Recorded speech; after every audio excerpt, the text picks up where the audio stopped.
자, 우리 이제 사도행전 15장으로 넘어왔는데, 저기 15장에서는 배경이 이 안디옥 지역입니다. 그래서 우리 14장 26절에 보면 나오지만은 바나바와 바울이 이방 지역 여기저기를 다니면서 복음을 전하고 다시 안디옥으로 돌아왔다, 그렇게 기록이 되어 있죠. 자, 그래서 이 안디옥으로 다시 내려와서 이렇게 다시 그 주님께로 돌아왔던 이방인들과 함께 또 그렇게 신앙생활을 이렇게 돌봐주고 그러고 있는데, 여기 15장 1절에 어떤 사건이 발생하는가 하면요. 자, 1절 보면은 어떤 사람들이 유대로부터 내려와서 형제들을 가르쳤다, 이렇게 나옵니다. 자, 이게 누군가 하면은 유대인 출신의 그리스도인들을 말합니다. 그런데 이 그리스도인임에도 불구하고 올바른 그리스도인들이 아니고 이 잘못된 신앙관을 가지고 있는 그런 유대 출신의 그런 그리스도인들이었어요. 그래서 이 사람들은 어떤 잘못된 구원관을 가지고 있는가 하면은, 자, 여기 형제들을 가르쳤다 할 때 이 형제들은 유대인들을 말하는 게 아니고 그 안디옥 지역에 이방 지역에서 이제 사도 바울의 그 복음을 전해 듣고 이제 주님께로 돌아온 이방 그 이제 초신자, 새신자들을 말하겠죠. 자, 그 형제들을 가르치는데 어떻게 가르쳤는가 하면 뭐라고 돼 있어요? 너희가 모세의 법대로 할례를 받지 아니하면 구원을 얻는데요, 못 얻는데요? 못 단다. 그렇게 말도 안 되는 소리를 하고 있는 거예요. 그러니까 이 사람들은 유대교회에 있다가 복음을 듣고 그 복음을 받아들이긴 했지만은 아직도 유대교회 그 율법주의에서 벗어나지 못한 거예요. 여전히 우리 신약 성경 그 복음서에 나오는 바리새인이나 서기관들처럼 아직도 선민의식, 아직도 특권의식, 우리는 이방인들과는 좀 다르다, 너희들보다 더 하여튼 나은 사람이다, 대놓고 말은 안 해도 그런 생각이 아직도 마음 가운데 지배를 하고 있는, 그러니까 아직 온전히 거듭나지 못하는 상태로 이 교회에 오히려 거치는 자가 되고 있는, 그러니까 올바른 문의는 그리스도인인데 오히려 교회를 힘들게 하고 넘어뜨리는 그런 아주 잘못된 신앙관을 가지고 있는 그런 사람들이었어요. 이 사람들이 굉장히 위험한 사람인데, 자, 이런 사람들 때문에 사도 바울이 나중에 로마서도 쓴 이유가 뭔가 하면, 로마서 여러분, 로마서 처음에부터 이렇게 보면 아시겠지만은 로마 지역의 교회들에서도 이 유대 지역에서부터 나온, 그러니까 유대교 출신의 그리스도인들이 자꾸 할례 안 받으면 구원 못 받았다 그러면서 자꾸 복음에 뭔가 독을 타고 복음을 변질시키고, 예수 그리스도의 십자가만으로 우리는 온전히 구원받을 수 있는데 그 십자가의 사역을 자꾸 흐려놓고 예수님의 십자가 사역만으로는 다 안 되는 것처럼, 그게 얼마나 하나님의 그 구속의 사역을 얼마나 먹칠을 하고 얼마나 그걸 가정스럽게 여기는 거냐고요. 근데 지들 딴에는 이게 굉장히 옳고 잘나고 굉장히 뭔가 더 있어 보이고 그런 줄 아는 거예요. 그래서 여기 복음에 뭔가 덧붙이는 것에 위험성이 있는데, 사람들이 안타깝게도 이런 거 자꾸 덧붙이는 것에 사람들이 잘 넘어갈까요, 안 넘어갈까요? 잘 넘어가요. 오히려 이것이 더 좋은 건 줄 알아요. 자, 할례를 받아야 너희들이 예수만 믿고 십자가만 믿어가지고 구원 못 받는다, 할례도 받아야 된다, 이러면 이제 여러분들이 지금 이 시대를 살아가는 우리한테 좀 안 와닿으니까, 자, 제가 예를 들어서 설명하는 거예요. 예를 들어서 할례는 우리한테 사실 잘 안 와닿잖아요. 그러니까 자, 예를 들어서 설명할게요. 자, 우리가 이제 선교사님들이 해외 그 미국이나 유럽의 선교사님들 우리나라 와서 복음을 막 전해줬어요. 그런데 막 옛날부터 믿었다 그러고 하여튼 신앙생활을 막 오래 했다는 그런 어떤 또 그런 선교사님들이 나타나갖고 느닷없이 너희들 새벽기도 안 하면 구원 못 받는다. 자, 예를 드는 게 새벽기도 안 드리는 그건 구원하고 상관없는데, 다시 말씀드리지만 할례라 그러면 우리한테 잘 안 와닿으니까 제가 예를 들어서 설명드리는 거예요. 그래서 자꾸 복음에 뭔가를 첨가해 넣는 거예요. 그런데 그 사람들이 말할 때 사람들은 더 솔깃해합니다. 왜냐하면 겉으로 보기엔 되게 더 경건해 보이거든요. 나는 예수 믿고 한 번도 새벽기도 빠진 적이 없다. 나는 아침마다 새벽에 일어나기 위해서 맨날 아침 저녁에 일찍 자고 준비하고 얼마나 경건하게 하루를 시작하는지 모른다, 이런 말들을 하면은 성경에 대해서 잘 모르고 이제 막 기독교에 처음 입문하는 그런 사람들 보기에 그런 사람들이 얼마나 대단해 보이겠어요. 아, 저 사람들이야말로 진짠가 보다, 그렇게 생각이 되는 거예요. 이상하게도요, 사람들이 이렇게 복음 외에 자꾸 뭔가를 덧붙이고 인간이 뭐 해야 된다, 행위를 자꾸 덧붙이면요, 그게 우리가 말씀 가운데 바르게 서 있는 것은 바르게 서 있게 되면은 십자가 외에 그 어떤 것도 덧붙여서는 안 된다는 것을 뭐 로마서라든지 뭐 갈라디아서 이런 내용들을 통해서 철저하게 파악하고 있는데, 성경을 안 읽고 잘 모르는 상태에서는요, 자꾸 구원 외에 이런 행위들, 뭐 새벽기도 해야 되고, 난 11조 한 번도 안 빼먹었고, 그렇다고 지금 뭐 새벽기도 다 소용없다, 11조도 다 필요하다, 이 말 하는 거 아니에요. 제발 좀 이상하게 듣지 마시고 이해를 돕기 위해서 설명드리는 거예요. 그래서 바리새인들도 그렇게 기도하잖아요. 나 한 번도 뭐 일주일에 이틀씩 금식하고 저는 11조 한 번도 안 빼먹고 뭐 구제도 하고 막 그런 거 자랑하잖아요. 근데 믿음이 잘 없고 성경을 잘 모르는 사람들은 그런 걸 막 강조하고 나는 한평생 이런 거 한 번도 안 어겼다. 그러면 거기에 귀를 더 기울이게 되는 거예요. 그러니까 여기서도 바울과 바나바가 정말 위대한 주의 종들인데, 이 사람들이 내려와서 모세의 법대로 할례를 받지 아니하면 구원을 능히 받을 수 없다. 그렇게 말하니까 이게 막 교회가 통째로 막 흔들흔들하는 거예요.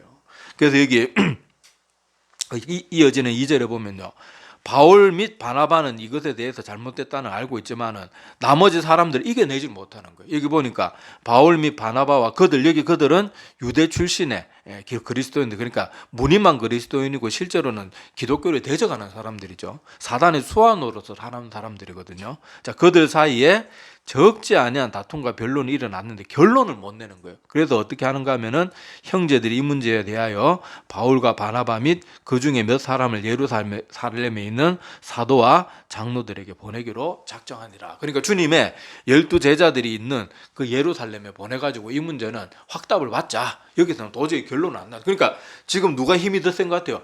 바울과 바나바가 안디옥 교회를 세웠는데 새로 들어와서 이렇게 말 잘하고 막 겉으로만 경건해 보이는 자들이 교회를 뒤흔들어 놓는 거예요. 그러니까 기존 교회에서도 말씀은 잘 안 읽고 열심은 뭐 은근 인간적인 열심은 있고 이런 사람들이 신천지는 게 잘 넘어가잖아요. 신천지를 망한 사람들, 내가 기도하면서 꿈을 꿨는데 무슨 환상을 봤다, 너 이제부터 나하고 뭐 해야 된다, 뭐 이런 식으로 사람들 꼬시잖아요. 그런데 그런 거 막 행위라든지 나 봤다, 뭐 환상으로 뭐 들었다, 뭐 기도하는데 뭐가 보였다, 그러면 사람들이 이상하게도 그런 사람들한테 쉽게 더 잘 넘어가는 거예요. 그러니까 오늘 이 말씀을 잘 봐둬야 돼요.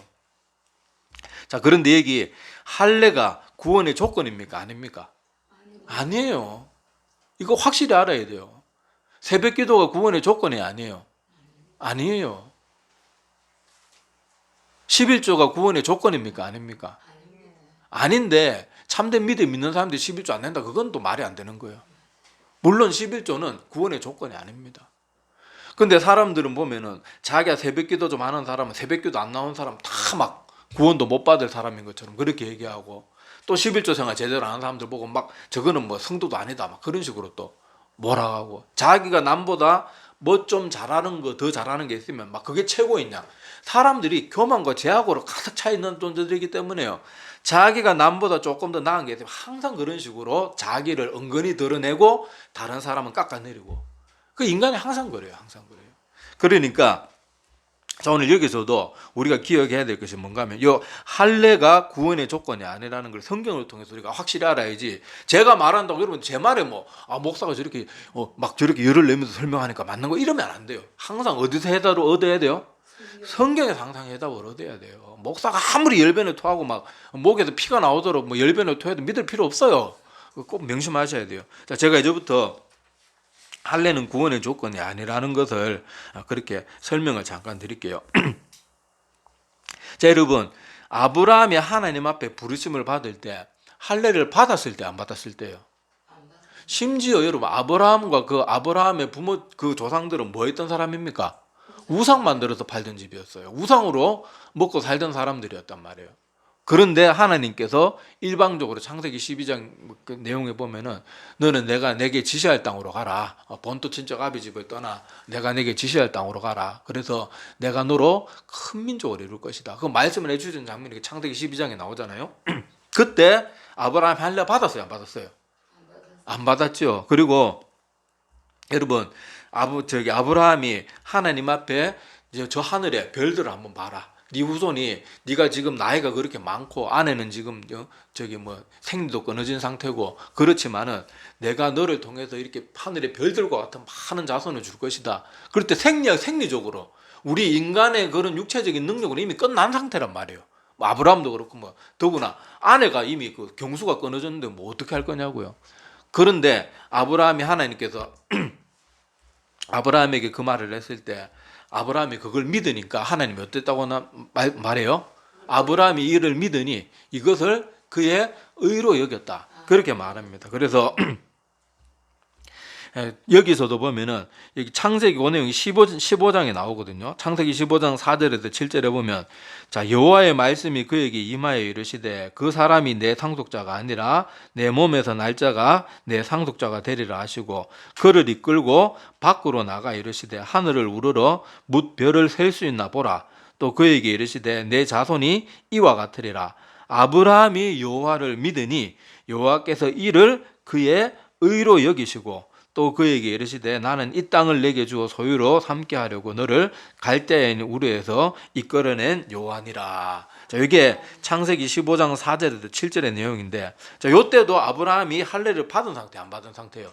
안 받은 상태고 할례는 그 뒤에 나옵니다. 자, 할례가 언제 나오는가 하면요. 이 창세기 보면 그 뒤로 2장이 더 넘어가서 17장 1절에 보면 나오는데요. 자, 여기 이렇게 기록되어 있어요.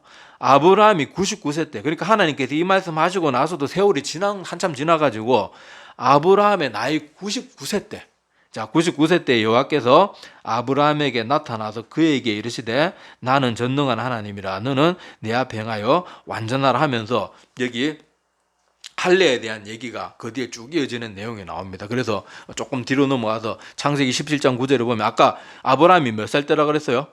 99세 때라 그랬죠. 자, 그리고 그 말씀이 있고 17장 9절에서 11절에 보면 할례에 대한 내용이 나오는데 자, 여기 이렇게 기록이 되어 있어요. 하나님이 또 아브라함에게 이르시되 그런즉 너는 내 언약을 지키고 내 후손도 대대로 지키라. 너희 중 남자는 다 할례를 받으라. 이것이 나와 너희와 너희 후손 사이에 지킬 내 언약이니라. 너희는 포피를 베어라. 이것이 나와 너희 사이에 언약의 징표니라. 자, 이게 참 표징이니라. 이게 성경의 기록인데, 자, 아브라함이 하나님의 부르심을 받았을 때도 할례 받기 전이고, 의롭다 하심을 인정받았을 때도 할례 받기 전이고, 할례는 아브라함이 하나님의 백성이 되었다는 증표로 삼기 위해 한참 뒤에 주어진 게 할례란 말이에요. 그래서 우리 지금 이 시대로 말하면 조금 이해를 돕기 위해서 세례로 비교해 봅시다. 세례. 여러분, 세례가 구원의 조건입니까? 아닙니까? 구원의 조건이 아니에요. 세례는 구원의 조건이 아니에요. 세례 안 받아도 구원 받을 수 있어요? 없어요? 십자가 강도 생각하면 되잖아요. 물론 세례가 절대로 소홀히 여기서 될 그런 아니에요. 우리 그리고 교회에서도 세례를 얼마나 소중히 여기고 세례 받은 사람들도 그 세례 받았을 때 안수 받는 이런 장면들 그 교회에서 사진까지 찍어가지고 세례 정서 만들어주면 그거 얼마나 소중하게 간직합니까? 세례가 필요 없다는 말은 아닌데 세례가 구원의 절대적인 조건은 절대로 아니에요. 마찬가지로 할례도 정말로 소중한 거지만 할례 자체가 구원의 조건은 아니란 말이에요. 어디서 증명합니까? 성경이 이미 증명하잖아요. 아브라함이 부르심을 받을 때도 할례 받기 전이었고 아브라함이 의롭다함을 여김을 하나님께로부터 받았던 것도 할례 받기 전이었고 할례는 아브라함과 그 아브라함의 후손들이 하나님의 이제 백성이다. 그 표징으로 준 거지. 할례는 구원의 조건으로 주어진 게 아니에요. 이걸 꼭 아셔야 됩니다. 그런데 지금 여기 주장하는 사람들 뭘 주장해요? 너희들은 할례 받아야 구원에 이를 수 있다. 말도 안 되는 소리를 하는 거예요. 그런데도 사람들이 이런 말들에 지금 반응이 어떻습니까? 막 교회가 막 지금 들쭉날쭉하고 누구 말이 맞니 틀리는지 지금 서로 갈팡질팡하면서 교회가 온 혼란에 빠질 정도로 그런 거짓된 가르침에 사람들이 지금 흔들리고 있단 말이에요. 근데 지금 이 시대도 똑같다니까요. 이상한 부흥사들 나타나가지고 십자가 왜 엉뚱한 소리 하고 헌금 많이 해야 구원받고 그런 식으로 막 결부시켜서 설교해도 막 그게 맞는 건 줄 알고 아멘 아멘 하고 막 평소에는 헌금도 안 하던 사람들이 막 그런 사람한테 헌금 막 하고 헌금하는 건 좋아요. 근데 돈 놓고 돈 먹기식으로 그렇게 하나님 앞에 정말로 감사해야 드릴 헌금이 아니고 아이고 이거 하면은 돈을 더 벌 수 있다더라 이런 식으로 헌금해봐야 그런 헌금은 어차피 하나님 받으시도 않으시고 그리고 그런 가르침 자체가 이미 잘못된 것이고 근데 오늘 말씀에도 보면 나오지만은 그렇게 말 잘하고 요런저런 거 막 사람의 행위를 덧붙이고 이렇게 하면요 사람들이 자꾸 더 솔깃한다니까요. 근데 우리가 분명히 해야 될 것은 할례는 구원의 조건이 아닙니다. 중요하긴 중요한데 할례의 조건이 아니고, 또 하나 기억해야 될 것이, 아까 창세기 제가 17장 내용 읽어드렸지만은 아브라함에게 하나님께서 할례를 가르쳐 주실 때 누구에게 받으라 그랬어요? 너와 네 후손들. 너와 네 후손들. 그러면 이방인들 아브라함의 후손이 아니에요. 아니잖아요. 그 다음 아브라함은 아무 상관없단 말이에요. 그 사람들은. 그럼 할례가 필요해요? 안 필요해요? 안 필요한 사람들이란 말이에요. 안 필요한 사람들. 하나님께서 아브라함 너와 네 후손들에게 할례를 베풀고, 뭐 물론 그 이스라엘 백성들 중에도 노예나 이렇게 자기 집안에 들어온 사람들 중에 이방인이라도 할례 받긴 했는데, 1차적으로 할례는 이스라엘 백성들의 후손, 뭐 종이든 뭐 어쨌든 그 속해 있는 그 사람들에게 주어진 거지, 이방인들에게까지 이게 막 구원의 조건으로 주어진 게 절대로 아니란 말이에요. 자, 그리고 또 하나 떠나서 예수님의 가르침도 한번 생각해 봅시다. 자, 예수님께서 우리 뭐 복음서에도 우리 지금 그동안 뭐 새벽에도 살펴보고 있고, 뭐 한번 우리 마가복음도 다 처음부터 끝까지 한번 다 살펴봤고 했지만은, 예수님이 복음 전할 때 이 할례에 대해서 강조하신 적이 한 번이라도 있습니까? 회개하라, 천국이 가까웠느니라, 더불어 할례도 반드시 받아야 되더라. 그렇게 말씀하신 적이 할례에 대해서는 주님이 뭐 왈가불가 막 그거 갖고 막 너 할례 안 받으면 다 가짜야, 그런 말씀 자체를 하신 적이 없어요. 그리고 주님께서 마지막 십자가 사역을 다 완수하고 3일 만에 부활하셨다가 약 40일간 다시 부활한 몸으로 많은 사람들에게 보이시고 다시 하늘로 올라가실 때 마지막 지상명령을 주셨잖아요. 근데 그때 그 지상명령 주실 때 여기 무늬만 그리스도인이라고 말하는 이제 유대 출신의 지금 아직도 바리새인들과 서기관들의 그 틀에서 벗어나지 못한 선민의식에 찌들어 있는 그런 사람들이 주장하는 것처럼, 할례가 정말로 구원에 정말로 중요한 필수 요소라 그러면 지상 명령을 할 때 주님께서 그렇게 말했겠죠. 할례도 꼭 받아야 된다. 자, 근데 지상 명령이 어떻게 기록되어 있는가 하면요. 자, 마태복음 맨 끝에 보면은 마지막 지상 명령이 기록되어 있는데, 자, 예수님이 하늘로 올라가시면서 제자들에게 남겨주신 명령이죠. 자, 거기 제가 읽어드릴게요. 예수께서 나와 말씀하여 이르시되 하늘과 땅의 모든 권세를 내게 주셨으니 그러므로 너희는 가서 모든 민족을 제자로 삼아 아버지와 아들과 성령의 이름으로 세례를 베풀고 내가 너희에게 분부한 모든 것을 가르쳐 지키게 하라. 볼지어다 내가 세상 끝날까지 너희와 항상 함께 있으리라.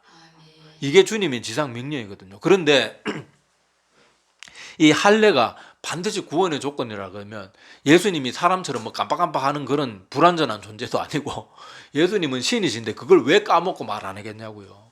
할례가 정말로 중요한 거니까 할례는 너희들 절대로 성례나 세례와 같이 절대로 잊어버리면 안 된다. 분명히 가르치셨을 거란 말이에요. 그런데 예수님께서 공생의 사회 기간에도 할례를 한번 제대로 강요한 적이 없고, 그거 중요하다고 막 사람들한테 막 가르치고 막 그렇게 열변을 토하신 적도 한 번도 없고, 심지어 마지막 주님께서 이 땅에서 마지막으로 이거는 너희들이 꼭 해야 된다고 우리에게 주신 그 지상 명령에서도 할례는 그냥 언급도 없어요. 그냥 힌트도 없어요. 그런데 겉으로 경건해 보이는 사람들이 나타나서 이렇게 말할 때 이 말씀 가운데 바르게 서 있지 않으니까 여기 초대교회 안디옥 교회 성도들이 다 이리저리 휘둘리고 흔들리고, 바울과 바나바가 자기들에게 복음 전해준 그런 사람들인데 그 사람들의 말을 지금 100% 믿지 못하고 유대 출신의 가짜 그리스도인, 사단의 그런 수종 노릇이나 하고 있는 그런 거짓 그리스도인들의 말에 휘둘려 가지고 지금 바나바와 바울을 신뢰하지 못하고 있는 거예요. 그러니까 교회가 계속 혼란 가운데 있는 거예요. 왜요? 그들이 말씀 가운데 온전히 서 있지 않으니까. 그저 그냥 겉으로 말 잘하고 막 어떤 자꾸 신앙생활에 어떤 인간의 행위를 덧붙이고 그러면 사람이 뭔가 경건해 보이거든요. 막 뭔가 대단해 보이거든요. 그런 사람들에게 넘어가서 그렇게 휘둘리는 것을 볼 때 우리도 지금 이 시대에 수많은 가짜들이 너무도 많이 나와 있습니다. 제가 늘 강조드리지만은 한국교회 정말 이상한 목회자들이 자꾸 십자가와 제사함과 회개 이런 거는 언급도 안 하고 맨날 복 받는 게 무슨 기독교의 무슨 제일 중요한 상황인 것처럼, 우리 그리스도인들이 가난하게 살면 하나님께서 영광 못 받으신다고. 그게 무슨 말도 안 되는 소리예요. 성경 보세요. 복음이 누구에게 먼저 전해졌습니까? 가난한 자들에게 먼저 전해졌단 말이에요. 그렇다고 사도들이 가난한 사람들에게만 먼저 전한 게 아니에요. 전했는데도 부자들은 배가 부르고 사는데 아쉬운 게 없으니까 복음을 그냥 멸시하는 했던 거고, 가난하고 힘든 자들은 마음도 가난하니까 복음을 쉽게 더 받아들인 거거든요. 그런데도 현대 기독교인들 기복주의 신앙이나 이런 데 빠진 사람들은 맨날 우리가 잘 먹고 잘 살아야 안 믿는 사람들이 우리 보고 하나님 믿게 됩니다. 근데 그 사람들이 그러면은 교회 나오게 되는 목적이 뭐예요?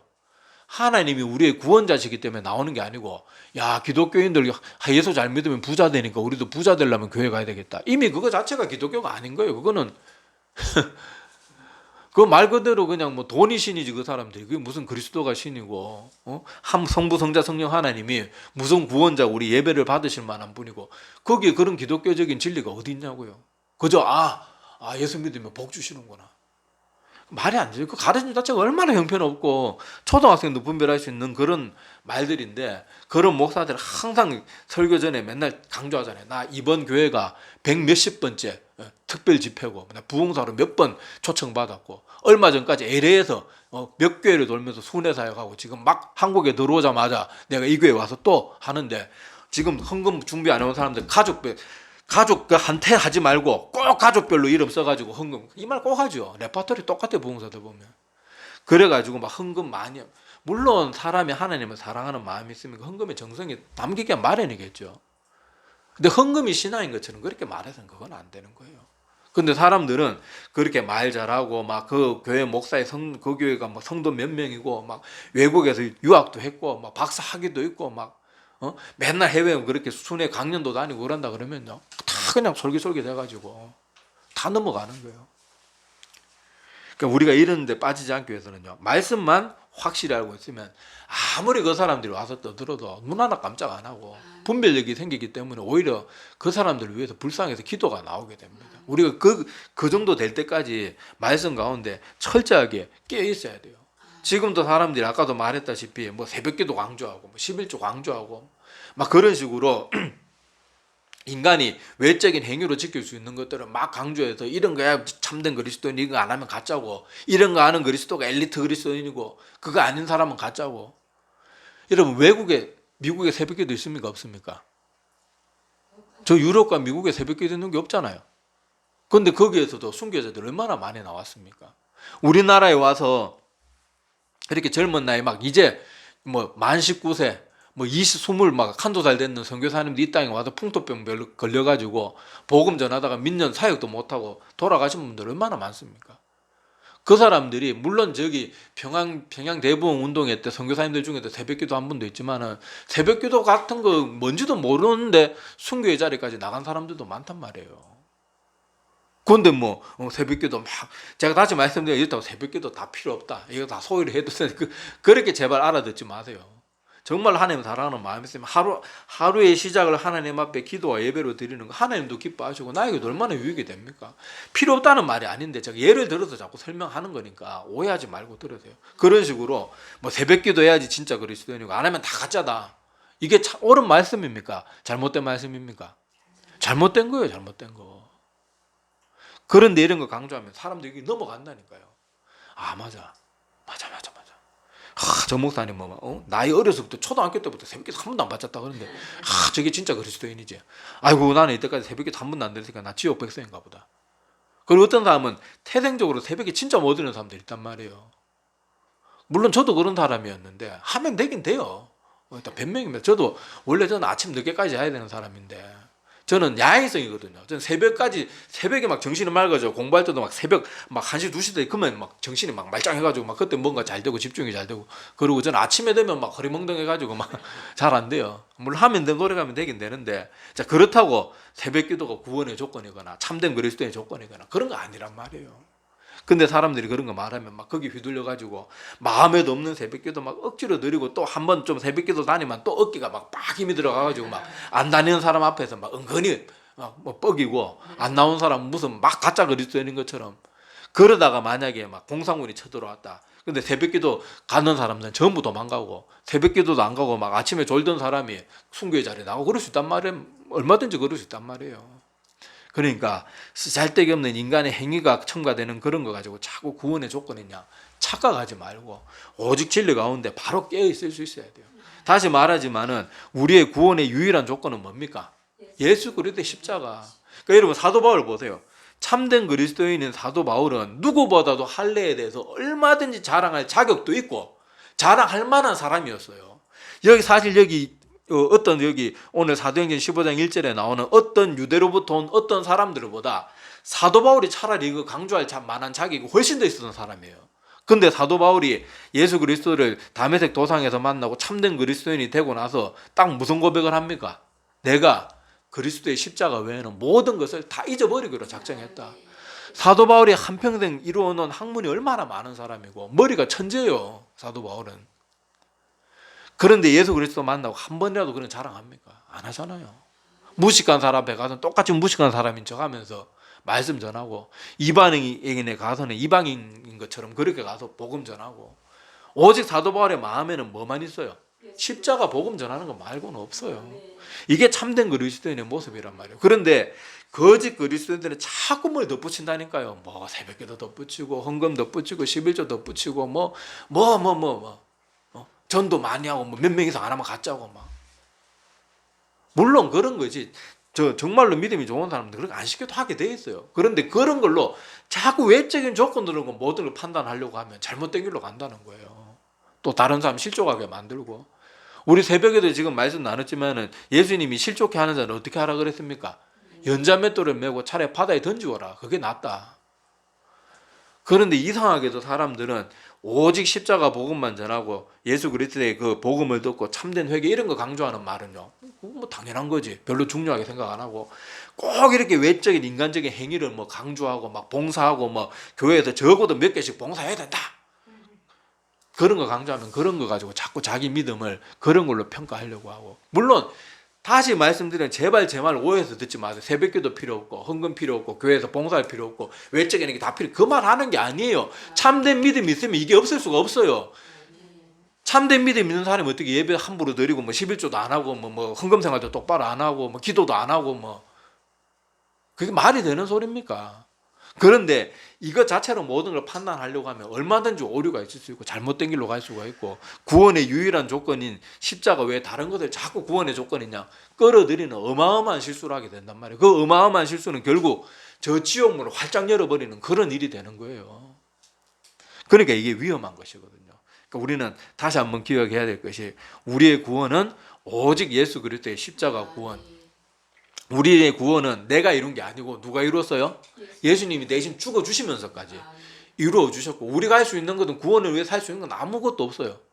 하나님께서 우리에게 보시는 것은 믿음인데 그 믿음이 진짜냐 가짜냐는 뭐를 통해서 보는 거예요? 우리 삶에 따라오는 모습을 통해서 보는데 우리의 삶 가운데 부족함이 있을 수 있어요. 한 번 실수했다고 다 지옥 가는 거 아닙니다. 또 실수하자 이런 말은 아니에요. 또 제발 그 사람들이 보면은 이런 말씀 전하면 자꾸 자기 편한 대로 해석하고 못난 쪽으로 해석하고 그러는데 그런 말은 분명히 아니에요. 우리의 유일한 구원의 조건은 십자가 외에 그 어떤 것도 첨가해서는 안 돼요. 어떤 우리 인간의 행위나 어떤 모습도 절대로 그게 첨가해서는 안 돼요. 오직 예수 그리스도의 십자가를 철저하게 믿는 그 믿음. 그런데 진짜 믿음은 삶이 따라오는 거예요. 새벽기도 안 나가는데 새벽기도 나오게 되고요. 헌금 안 드리는 사람이 헌금 아까워서 막 돈 벌벌 떠는 사람이 헌금 내게 되고요. 그런 거 따라오는 거예요. 그렇다고 그게 한두 번 없다고 지옥 가는 것도 아니고 그러니까 이런 걸 소홀히 여길 것은 아니지만은 다른 것을 구원의 조건으로 자꾸 내세우는 사람들 뭐 예수 믿는 사람도 복 받아야 잘 되고 가난한 사람은 그러면 하나님께서 안 사랑해가지고 가난합니까? 제발 아닌 그런 것들에 여러분들 자꾸 솔깃솔깃 넘어가지 마시고 사도 바울처럼 사도 바울이 했던 그 고백을 꼭 기억하세요. 내가 그리스도의 십자가 외에 다른 모든 것은 다 배설물처럼 여기고 다 잊어버리기로 작정했노라. 그 믿음으로 우리가 다른 거짓된 가르침 지금 뭐 제가 지금 성경에 있는 내용만 말씀드렸지만 이와 비슷한 그런 구원의 자꾸 다른 조건들을 다는 현대 가짜 목회자들도 많아요. 그러니까 그런 거 가려서 듣고 오직 십자가 예나 지금 2000년 전이나 지금이나 십자가 외에는 다른 구원받을 길이 없다는 것을 꼭 기억하고 여기에 그 어떤 것도 우리 인간의 행위나 우리 인간의 그 어떤 노력이 구원의 조건에 절대 덧붙일 수 없다는 것 그것은 꼭 기억하시기를 바랍니다. 기도드리겠습니다.